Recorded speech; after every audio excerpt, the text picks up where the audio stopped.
Now, you've heard almost meeting after meeting where I have supposedly lied by saying there only have been 2 recurrent requesters.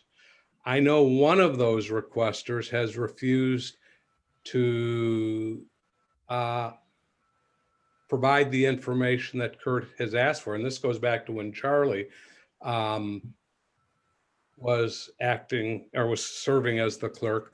And to this day, that person was classified as a recurrent requester. We still don't know whether the person even exists. We've tried to locate the person, and that there's nobody by that name in the city of Urbana or the state of Illinois.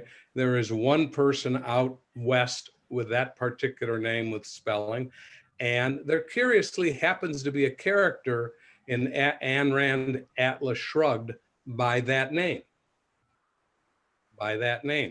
That person, to our knowledge, and I will have to say that's a caveat, to our knowledge, that person has not filed an objection with the PAC of a recurrent request. And the reason why I say to our knowledge is sometimes when people file requests for review regarding responses which tell them that we are now classifying them as a recurrent requester, it may take a few weeks for us to get something from the PAC asking us to explain why and how we did that, or it may take months. They are swamped.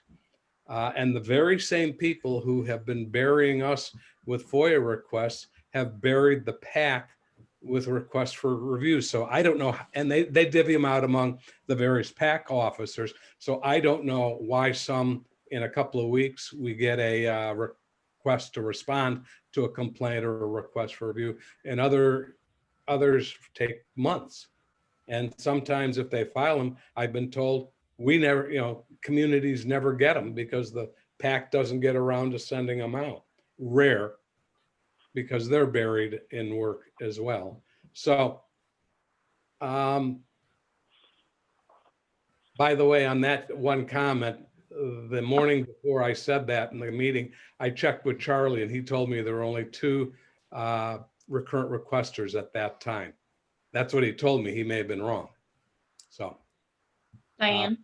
But the fact is, and there's a second recurrent requester that has come about that way, who refuses to identify himself. One other point on the identification. We do the record search, or we do what we do in terms of that. We got to provide those records to somebody. We have to know who to provide them to. We don't want to, after having gathered the records, charge or no charge, we don't want to have to do it again because we happen to turn the records over to somebody else. Now, what is the chance of that happening? Probably remote, but I think we have a legitimate interest in making sure the person who requested the records, they are put in that person's hand, however we transmit them.